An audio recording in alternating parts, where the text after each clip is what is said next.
Let me record it and sharing with you again. White board share करके ही मैं करूँ, क्योंकि लिटरेरी क्रिटिसिज्म में कुछ नाम है और कुछ टेक्स्ट है जो बगैर व्हाइट बोर्ड शेयर किए हुए वो चीजें बात नहीं आ पाएगी। तो एक तो हमें किस पर बात करनी है, I am going to take what, I am going to take a Russian फार्मेलिज्म।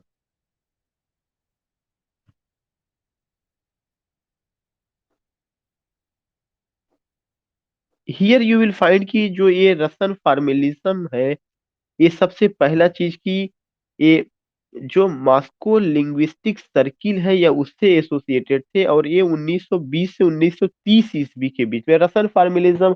Already आपको नाम से ही पता चल रहा है कि उसमें कुछ ना कुछ एक फॉर्मलिस्टिक स्टडी हुआ होगा या चीजें हुई होंगी, वहां से वो चीजें रही है। तो उसको लेकर के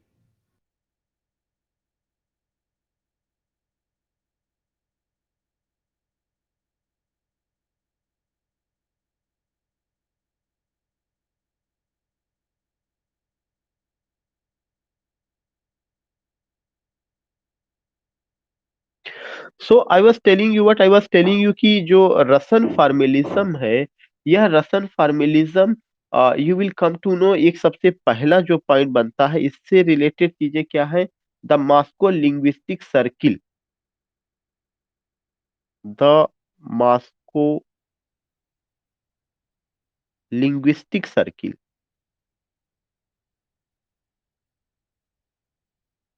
लिंग्विस्टिक सर्किल। ये जो मॉस्को लिंग्विस्टिक सर्किल रहा है, इस यहीं से ही जो है फार्मलिस्ट पॉइंट ऑफ व्यू से चीजों की स्टडी शुरू होती है। और यह जो था ये कब से कब तक था, 1920, the Moscow linguistic circle of the 1920s, of the 1920s and 1930s।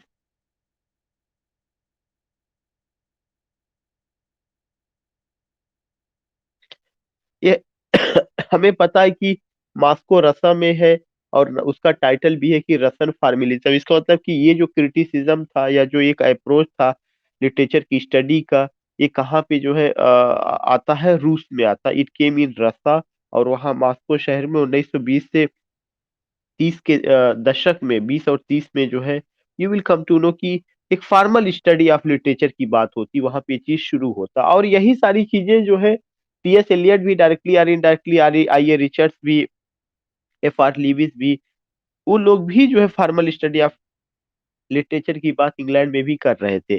तो रसल फॉर्मलिज्म, न्यू क्रिटिसिज्म, और जो ये लोग रहे हैं वो किसी ना किसी तरह से एक दूसरे से एसोसिएटेड रहे हैं।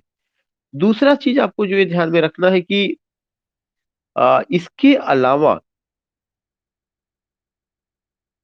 एक एक सोसाइटी थी जो कि एक तरह से वो एक उस जिस जो वो सोसाइटी थी जिसका अपना विश्वास था कि पोएटिक लैंग्वेज का स्टडी कैसे किया जाएगा। तो इसी से रिलेटेड एक सोसाइटी थी, उस सोसाइटी का मैं नाम लिखना चाहूंगा कि दैट वाज अनदर पॉइंट कि Petrograd society, Petrograd society, Petrograd society for the study of poetic language, for the study of poetic language, poetic language। ये एक सोसाइटी रही है, इसका नाम ही जैसे आपको दिखाई पड़ रहा है कि Petrograd society for the study of poetic language, which language, poetic language. तो ये चीज इसमें इंपॉर्टेंट है कि पोइट्री की लैंग्वेज अपने में एक अलग लैंग्वेज होती है, और उसकी स्टडी कैसे की जाए उसको एक सोसाइटी जो है बनाया गया था। और आप देखेंगे कि जो रसन फार्मलिज्म रहा है, उसमें ज्यादातर जिन लोगों को, जो क्रिटिक्स थे, जो उसके अपने जो उससे एसोसिएटेड थे, उसमें एक नाम था बोरिस ईचन बॉम करके जो है। तो अब मैं कुछ क्रिटिक्स का नाम लिख रहा हूं जो इस ग्रुप से जुड़े हुए थे। That is the third point कि कौन कौन से क्रिटिक्स इसमें जुड़े हुए थे। एक नाम है Boris Eichenbaum, Boris Eichen, EICHEN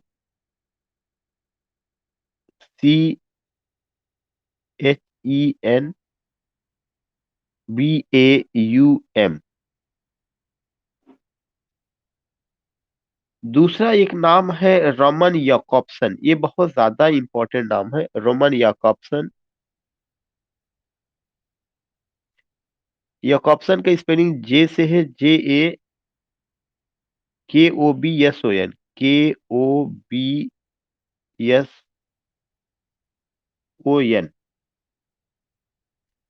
और एक और नाम है Yury Tynyanov, jury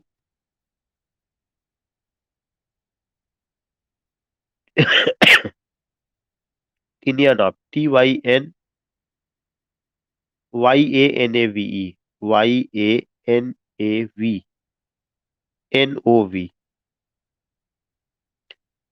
these are the names, लेकिन अभी फुल स्टॉप नहीं करना है क्योंकि अभी और इसके साथ जुड़े हुए नाम हैं।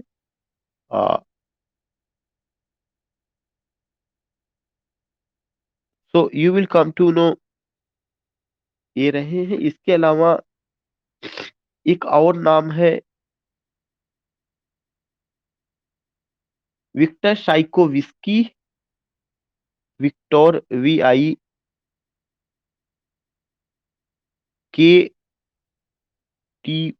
Victor, SHKLOVSKY। So you will come to know कि ये चीजें रही हैं। इसके अलावा आप ये देखेंगे कि ये बड़े नाम है जिन्होंने इसको क्या किया कि इनके साथ जुड़े हुए थे, और जिन्होंने इसको पॉपुलराइज किया। तो जैसे मैंने आपको न्यू क्रिटिसिज्म में कुछ क्रिटिक्स के नाम बताए थे जो आपको याद रखना चाहिए, कभी नहीं भूलना चाहिए, कि रॉबर्ट पेनवारन थे, RP ब्लैकमर थे, एलन टेट थे, और मुझे याद है कि क्लिंथ ब्रूक्स, उसमें एक नाम मैंने बताया था। विलियम इम्पसन शिशिर ने मुझे बाद में याद कराया था। और इसके अलावा जो है मैंने आपको ये बताया था कि इन सब के अलावा इनके लाने में वो पहले के क्रिटिक्स, तो आपको कुछ क्रिटिक्स के नाम देखिए। क्रिटिसिज्म में दो तीन चीजें इंपॉर्टेंट है, उनमें जो क्रिटिक्स हैं उनका नाम पता होना चाहिए, उन्होंने जो इम्पोर्टेंट टेक्स्ट लिखा वो पता होना चाहिए, और क्रिटिसिज्म जो आप पढ़ रहे हैं उसकी आइडियोलॉजी क्या है, वो कौन से थॉट को लेकर के बात करते हैं। 8-10 पॉइंट अगर वो आपको पता है, उसका अप्लीकेशन एक आध दो टेक्स्ट में अगर आपको उसका पता हो। और दूसरा सबसे इम्पोर्टेंट चीज ये है कि इसके अलावा हमें जो है उनसे रिलेटेड कुछ इम्पोर्टेंट अगर टर्म, उन्होंने कोई टर्मिनोलॉजी या कुछ इस तरह का यूज किया है वो पता हो। जैसे जब मैंने आपको न्यू क्रिटिसिज्म पढ़ाया तो वहां पे वर्ड्स ऑन द पेज की बात हुई, close reading of the text की बात हुई, फॉर्मल स्टडी की बात हुई, फॉर्म और कंटेंट की बात हुई, और बायोग्राफिकल स्टडी को डिसरिगार्ड करना था, सोशल कॉन्टेक्स्ट में बात नहीं करना था, सरकमस्टांसेस में या किस कैसे क्या हुआ तो उन सबको लेकर के बात नहीं करना था।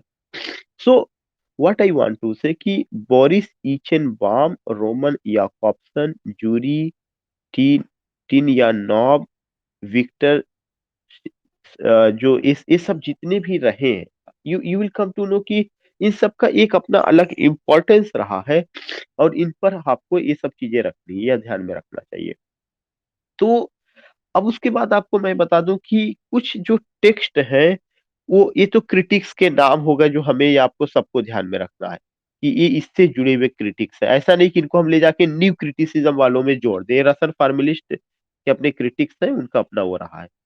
अगर आप देखेंगे कि ज्यादातर जो इनको पॉपुलर बनाया है उसमें एक बड़ा नाम है ओसी ब्रिक है, ईचेन बॉम है, और जो शिकोविस्कीज हैं वो सब लोग रहे हैं।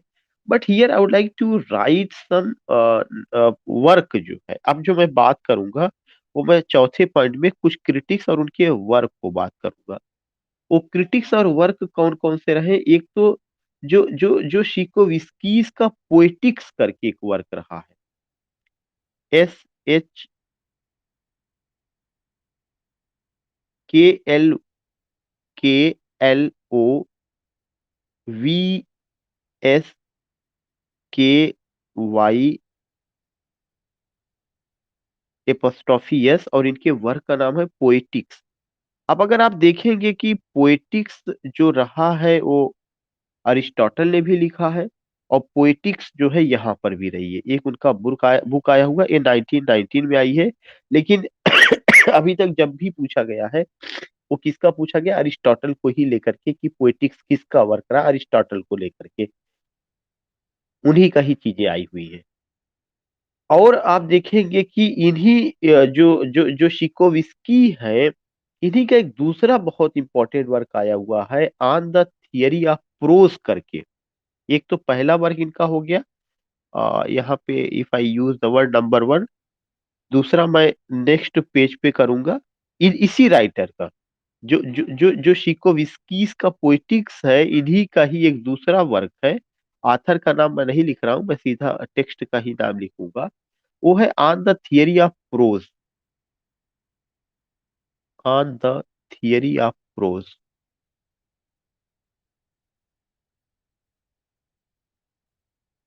On the theory of pros. ये 1926 में एक बार आई हुई है, और दोबारा 1929 में आई है। दो एडिशन इसके आए हुए हैं, 1926 एंड 1929। इसके अलावा आप देखेंगे कि एक ये बड़े क्रिटिक हैं जिनका नाम है रमन याकॉब्सन, जो थे उनका आपका मॉडर्न रसन पोइट्री, ज्यादातर लोगों ने जो है पोइट्री को ही लेके बात किया हुआ है। या next third, JAKOBSON apostrophe s. Jakobson का क्या वर्क है, मॉडर्न रसन पोइट्री।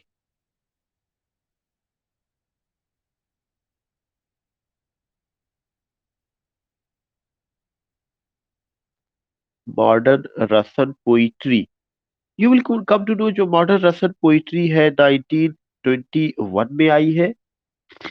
ये एक बहुत इंपॉर्टेंट वर्क है। ये आपको सारे वर्क में सबसे ज्यादा, मैं इसी पर आपको मैं बता रहा हूँ, इसका डेट, ये सारी चीजें आपको ध्यान में रखना है, this particular thing, modern Russian poetry. बाकी on the theory of pros, undoubtedly ये भी एक वर्क है, और इससे जुड़ा हुआ है, तो हमें वो ध्यान में रखना पड़ेगा। उसके राइटर का नाम मैंने आपको बताया ही था, कि ये सारी चीजें रही है।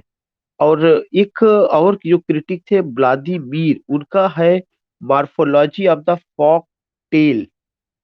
एक न्यू जो और क्रिटिक है, that is the fourth work, Vladimir, Vladi MIR है, व्लादिमीर। जो बुक का नाम है morphology of the folk tale. Morphology of the folk tale. It came, there is no space, लेकिन आप ऐसे लिख लीजिएगा, इट केम इन 1928। तो ये भी बहुत इंपॉर्टेंट वर्क है, morphology of the folk tale, किसका है, Vladimir, VLADIMIR apostrophe s, Vladimir morphology of the folk tale, and it came in 1928। ये 1928 में आई।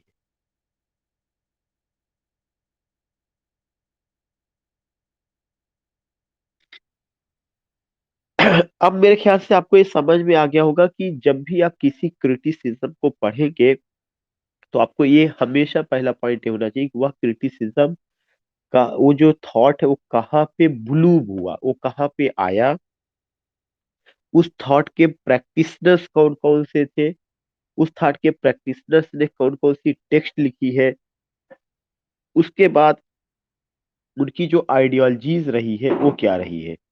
तो अब जो है, जो नेक्स्ट पॉइंट हम बात कर रहे हैं, हमने टेक्स्ट पर भी बात कर लिया, क्रिटिक्स पर भी बात कर लिया, कहाँ पे ब्लूम हुआ उस पर भी बात कर लिया, क्या सोसाइटी थी और क्या लोग थे कैसे। अब ये लोग किस चीज को फॉलो करते, किस पर यकीन करते, उनका क्या विश्वास है। एक तो सबसे पहला चीज आपको ये ध्यान में रखना है कि जो भी फार्मलिस्ट क्रिटिक है, फार्मलिस्ट क्रिटिक जो है, उनका अपना एक उनका एक एजम्पशन आप कह सकते हैं कि वह ये है, और वह और वो जो एजम्पशन उनका, वो स्ट्रक्चरलिस्ट की ही तरह से है। और उनका एजम्पशन क्या है, आप यहाँ पे आप एक कह सकते हैं कि एजम्पशन ऑफ फार्मेलिस्ट,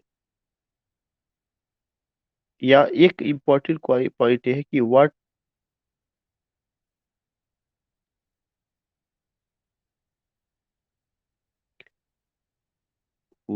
फार्मेलिस्ट क्रिटिक डू,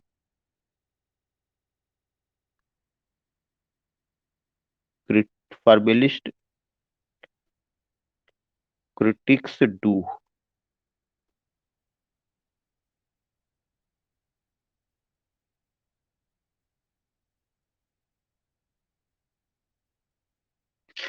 वो क्या करते हैं, उनका क्या विश्वास है, या फार्मिलिज्म जब आप इसका स्टडी करते हैं तो आपको क्या पॉइंट ध्यान में रखना है? सबसे पहला जो पॉइंट आपको ध्यान में रखना है, उनका ये विश्वास है कि जो लिटरेचर है, स्पेशली पोइट्री, उसका अपना एक स्पेशल फंक्शन ऑफ लैंग्वेज है। सबसे पहला पॉइंट क्या है कि poetry had a special poet, जो जो लिटरेचर है स्पेशली पोइट्री, उसका अपना एक स्पेशल फंक्शन ऑफ लैंग्वेज है, मतलब उसके लैंग्वेज बिल्कुल अलग होते हैं। तो एक पॉइंट आपको ये लिखना है कि literature,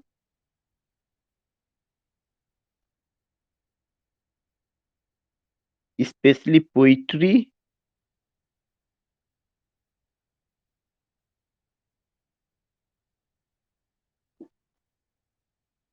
literature specially poetry was a special function of language, was a special function of language,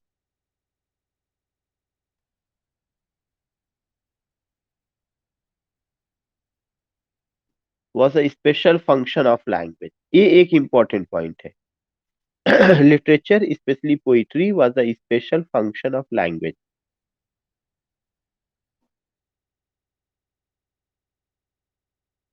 दूसरा एक जो इम्पोर्टेंट पॉइंट है कि स्पेशल फंक्शन ऑफ लैंग्वेज, ये चीज आपको ये पॉइंट ध्यान में रखना है।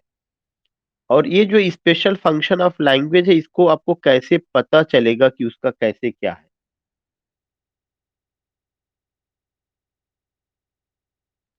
इसमें सबसे इम्पोर्टेंट पॉइंट है कि टू डिस्कवर, दूसरा point, to discover the underlying formula और स्ट्रक्चर, द अंडरलाइंग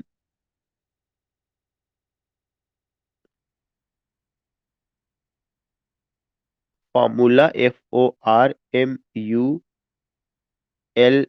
फार्मूला और structure,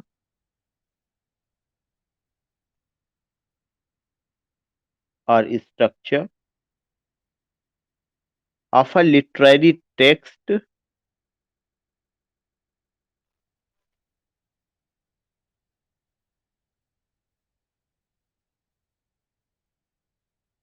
of a literary text by a study of its devices, by a study of its devices. ये point में आपको ये लिख लीजिए, मैं आपको फिर से पॉइंट अभी वो कर रहा हूं।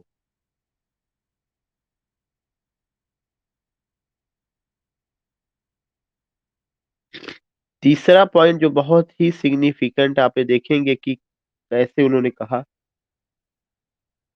Literary analysis could be as accurate,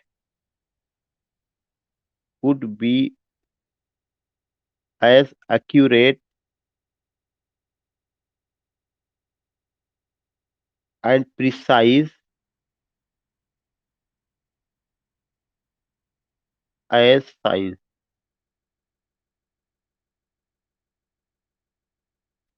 Literary analysis could be as accurate and precise as science।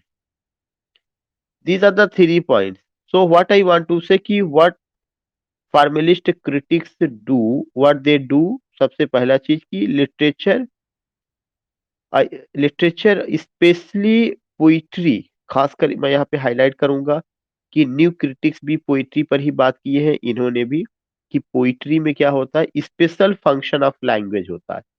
और उस स्पेशल फंक्शन ऑफ लैंग्वेज को आपको कैसे, what, how you have to study, how you will come to know कि इसका जो special function of language है वो क्या कहना चाहता है, क्या बताना चाहता है, तो उसकी क्या तरीका, तो उसको जानने के लिए आपको क्या करना होगा, to discover the underlying formula और स्ट्रक्चर, जो भी स्ट्रक्चर वहां पर है कि किस तरह से शब्दों का यूज किया गया है, कैसे शब्द उसमें यूज किए गए हैं, उन्हीं शब्दों को आपको फाइंड आउट करना है, उन्हीं को आपको डिस्कवर करना है। To discover what you have to discover, you have to discover the underlying formula और structure of a literary text by a study of its devices.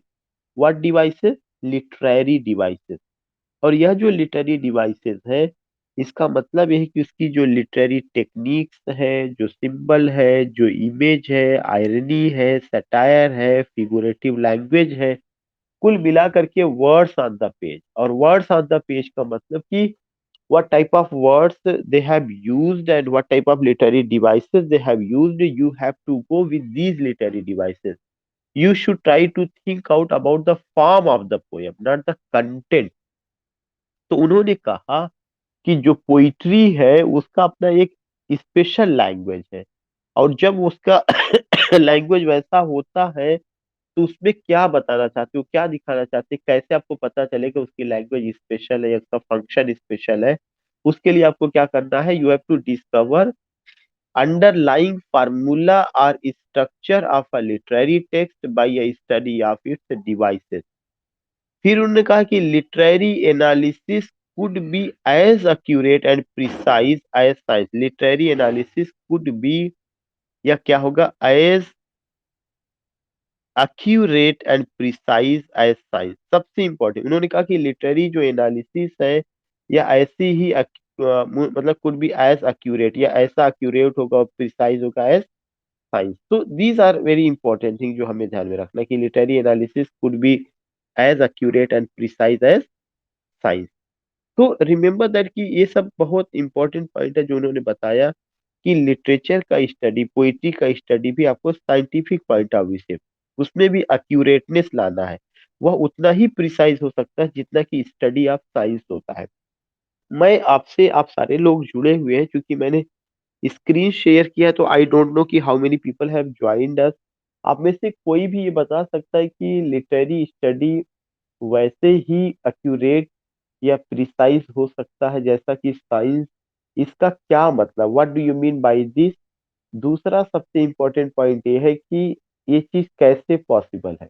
Is it possible by studying the content of the poem, या is it possible by taking the form of the poem?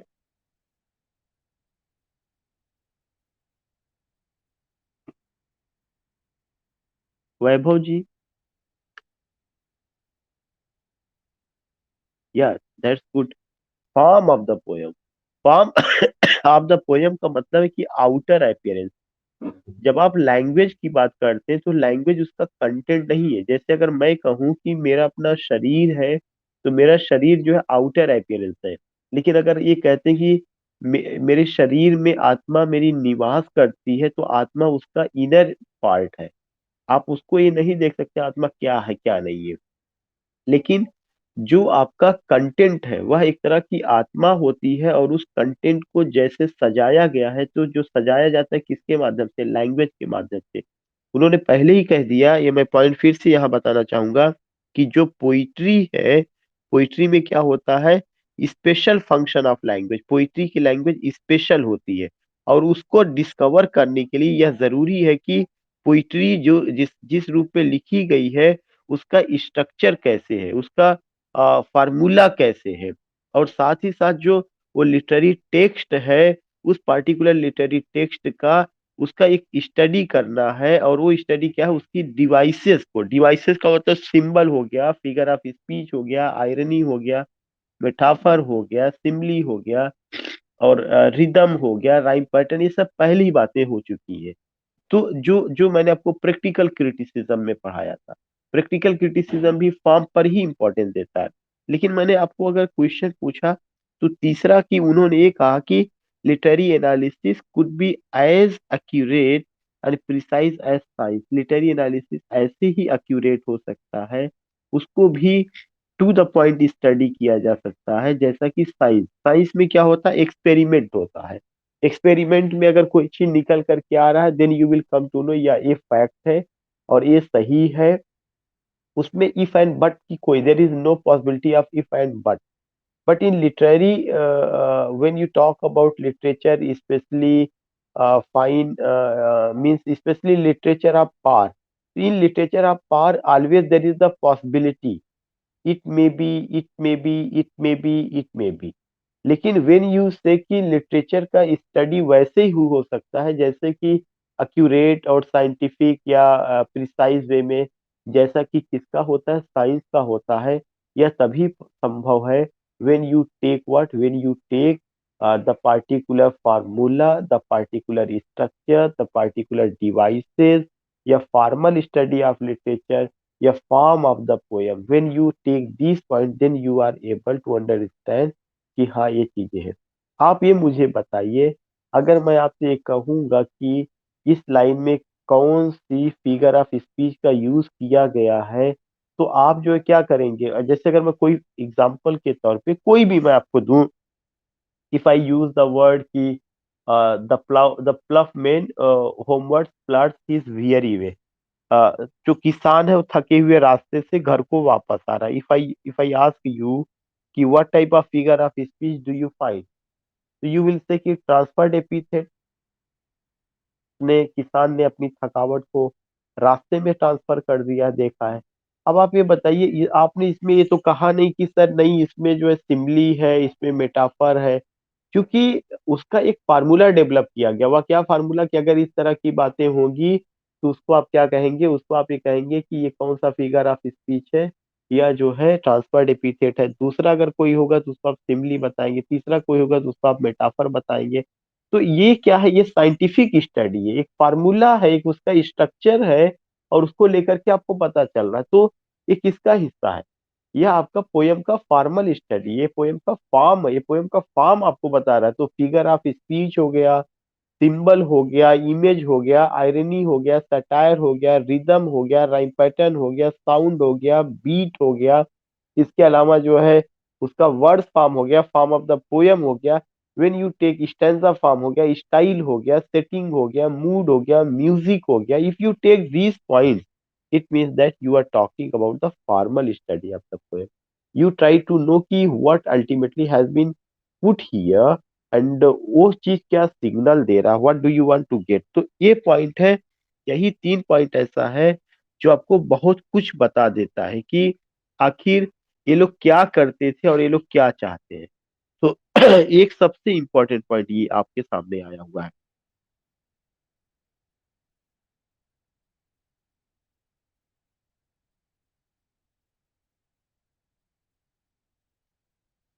दूसरा चीज ये है कि एक और जो point आपको है, that is the next point मैं ये बात करूंगा। ये तो उसका हिस्सा था, व्हाट दे डू। एक शब्द है जो बहुत इंपॉर्टेंट है, लिटरेरीनेस।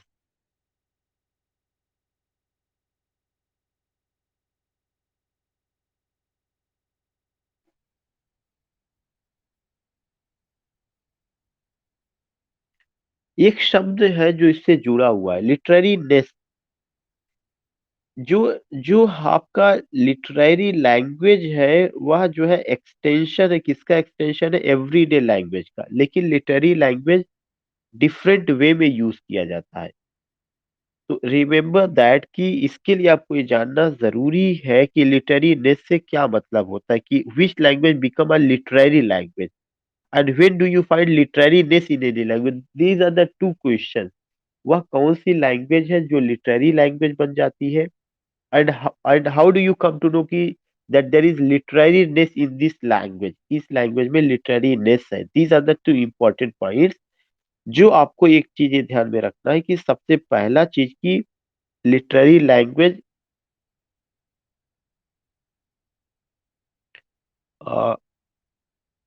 लिटरेरी लैंग्वेज मैंने शार्ट में LANG कर दिया है, literary language, extended everyday language.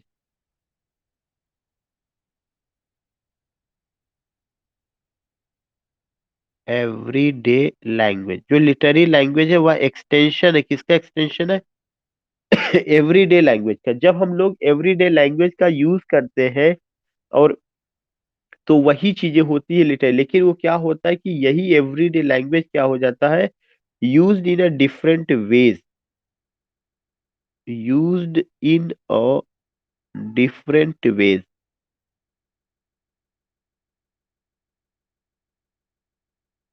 You will come to know कि जो ये लिटरेरी लैंग्वेज है और जो एवरीडे लैंग्वेज है, उसमें फर्क यही होता है कि एवरीडे लैंग्वेज को जब डिफरेंट वे में यूज किया जाता है तब वह लिटरेरी लैंग्वेज बन जाता है।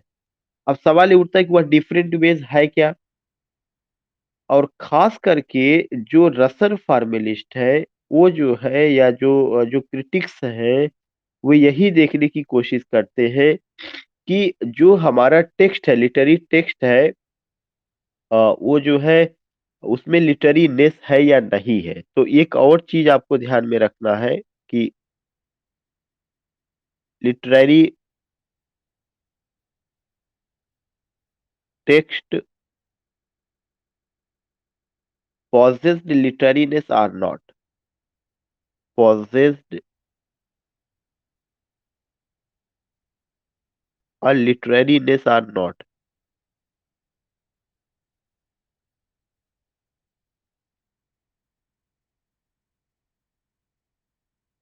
यह एक दूसरा पॉइंट है। उन्होंने बताया कि लिटरेरी लैंग्वेज एक तरह से क्या है, एक्सटेंड करता, literary language extended everyday language.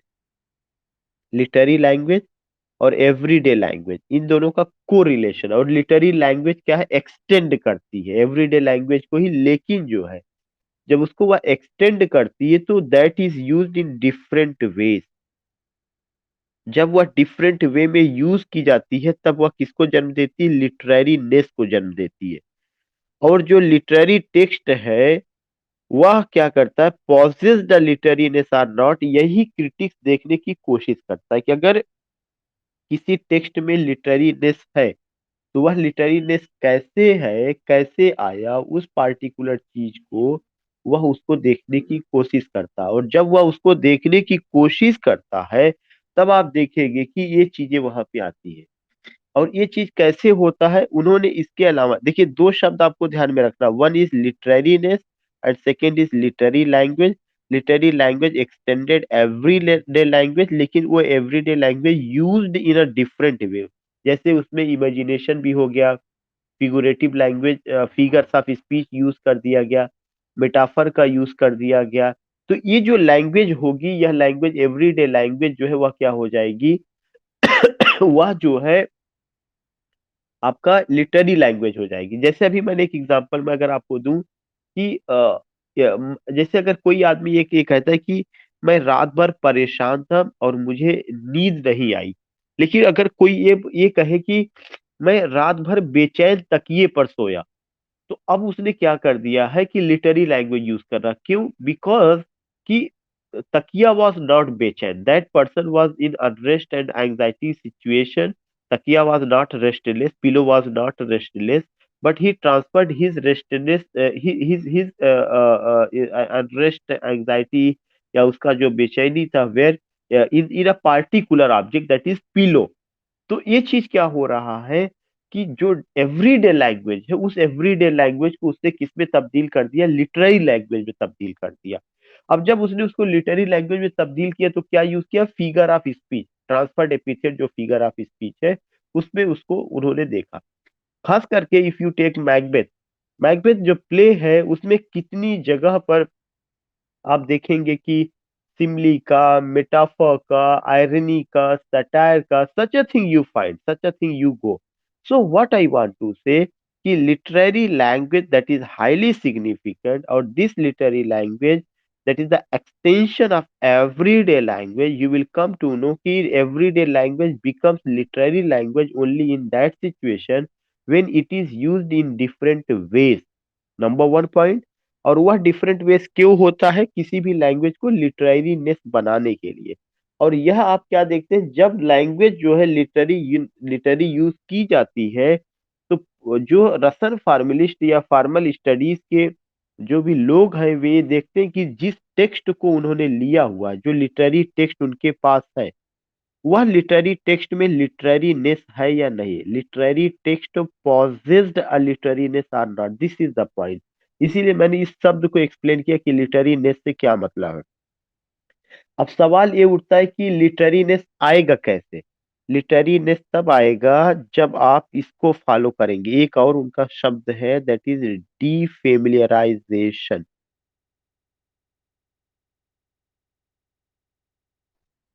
जैसे आपका लिटरेरी टर्म शब्द है लिटरेरीनेस, वैसे ही एक बहुत इंपॉर्टेंट टर्म है डीफेमिलियराइजेशन। आपको जो चीजें प्रेजेंट करना है, what you want to say, what you want to tell, आपको उसको क्या करना है? डीफेमिलियराइज करना है। You don't have to present की जो चीजें आपने कॉमन लाइफ में देखते हैं वही चीजें आपने वहां पे यूज किया है, बल्कि नहीं, बल्कि आपको उसको डीफेमिलियराइज। और यह जो टर्म डीफेमिलियराइजेशन दिया गया है, यह जो है शाइकोविस्की के द्वारा, जो शिकोविस्की जो क्रिटिक है, पहला क्वेश्चन तो यही आपको यूज करना है। This term was given by, question बन सकता है, this term was given, this term was given by, उन क्रिटिक का नाम है, that is what, that is a Shklovsky, SHAIKLOVSKY।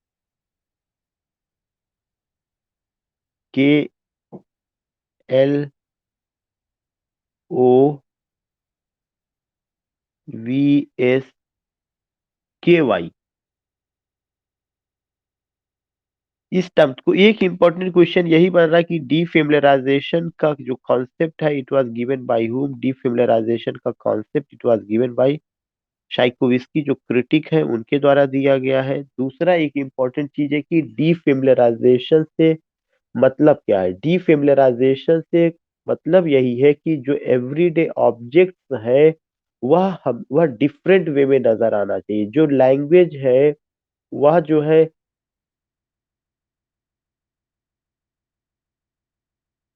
आप इसको एक लाइन में मैं बताऊं,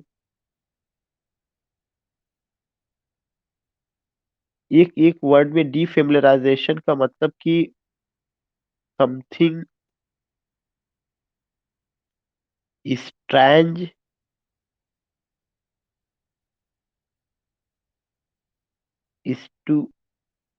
स्टूपेंडुस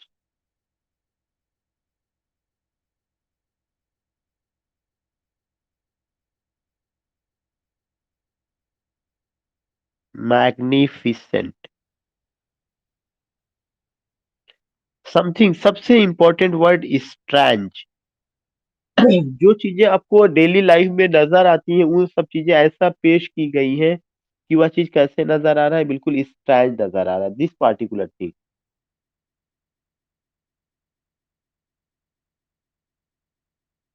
इसमें होता क्या है कि एक बहुत इंपॉर्टेंट पॉइंट है जो मैं फोर्थ पॉइंट पे आपको बताऊंगा कि डीफेमिलियराइजेशन में you will come to know, यह एक लिटरेरी डिवाइस है जिसमें language is used in a way, LANGUAG, ये आप रट लीजिएगा बिल्कुल, language is used in a way, कैसे? Language is used in a way that ordinary and familiar objects, that ordinary and familiar objects,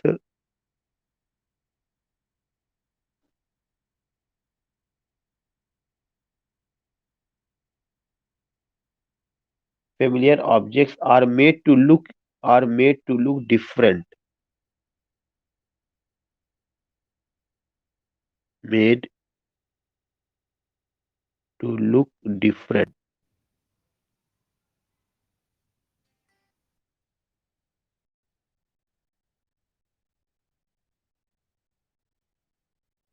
ER. Yeah, may I know, are you getting my voice? Because here is showing unstable network. Are you getting my voice? Okay okay.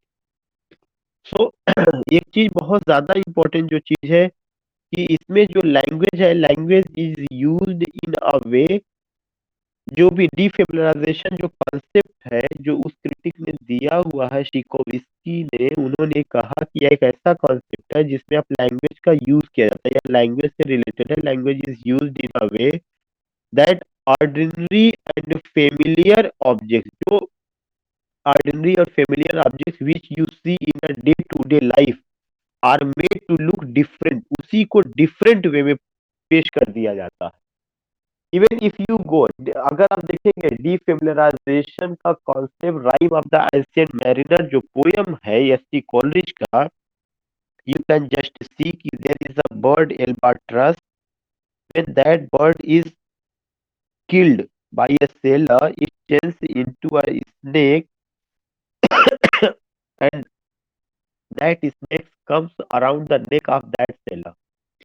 So you will come to know कि shooting of the bird that is a common incident, लेकिन shooting के बाद उस bird का snake में तब्दील या serpent में तब्दील होना और उसके गले में आके अटक जाना, जहाँ पे माला होना चाहिए था वहां पे सांप की माला होना, यह समथिंग क्या होता है, एक स्ट्रैंज लगता है। और जब वो कहते कि water water everywhere, not a single drop to drink, हर जगह पानी है लेकिन एक भी ड्रॉप, एक भी बूंद हम पी नहीं सकते। तो ये लगता है कि यार पानी अगर हर जगह है तो पी क्यों नहीं सकते। तो जिस तरह से वह जो है प्रेजेंट किया गया है, एक कॉमन चीज को जो डेली लाइफ में हम देखते हैं उसको एक स्ट्रेंज फॉर्म में, एक स्ट्रेंज ढंग से प्रेजेंट करना, ये हमें अपने में भाई यही चीज क्या होता है, यही चीज आपका डीफेमिलियराइजेशन, ये एक कॉन्सेप्ट है जो उनके द्वारा दिया गया है।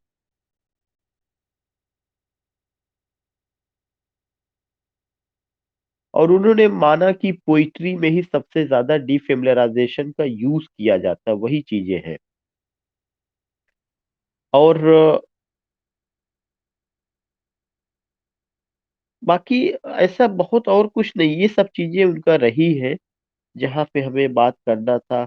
और जिस तरह से मैंने आपको बताया कि ये चीजें रही है और उनका अपना चीजें यहीं पर एक चीज मैंने डिफेमिलियराइजेशन, आपको ये समझना फॉर्म से रिलेटेड है ना कि कंटेंट से रिलेटेड है, लेकिन जो फॉर्म होता है वह कंटेंट को तो इफेक्ट करता ही है।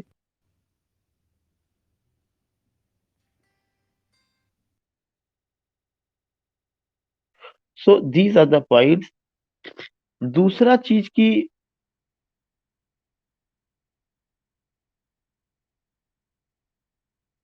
जहां पर भी डिफेमिलियराइजेशन होगा, एक चीज आपको ध्यान में रखना है कि वहां पर मल्टीपल मीनिंग का कॉन्सेप्ट होगा।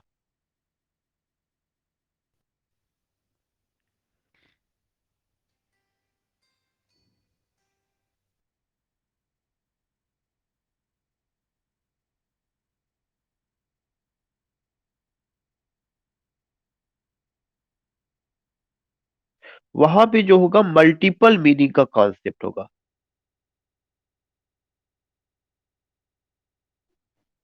ए भी हो सकता है, ए भी हो सकता है, ए भी। तो ये चीजें आपको ध्यान में रखना है।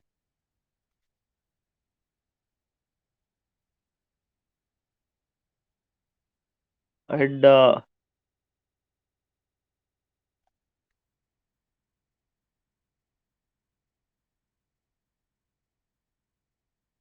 बाकी इस पे और मुझे बहुत ज्यादा कुछ ऐसा बात नहीं करना है।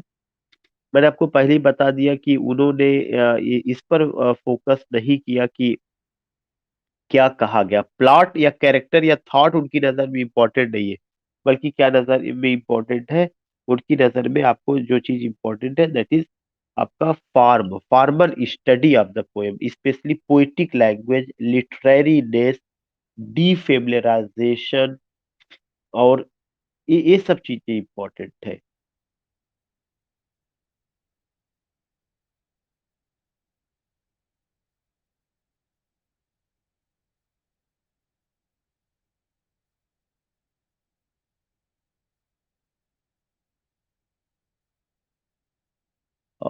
आई आई थिंक कि वी हैव डन इट, ऐसा नहीं जो और क्रिटिक्स वगैरह उनके थे वो सब चीजें किया जा चुका है। और एक वर्ड और है,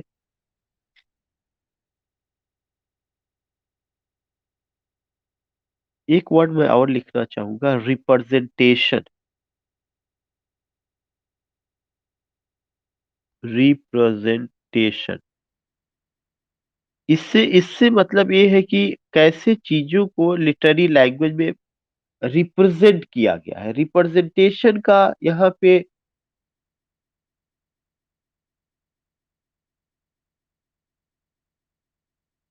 एक चीज हम यहाँ पे लिख सकते हैं कि सिग्निफिकेशन ऑफ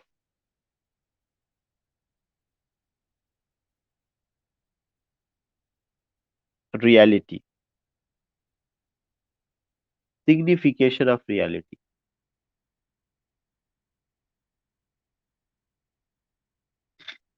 कैसे रियलिटी को वहां पे दिखाया गया है या वहां दिखाने का क्या तरीका है, ये चीजें रहा है।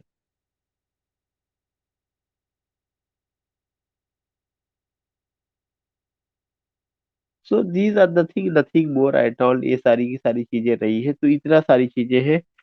मैं आज यहीं तक ही बात करूंगा, वी विल मीट टुमारो, तो कल हम लोग बात करेंगे और आगे जो है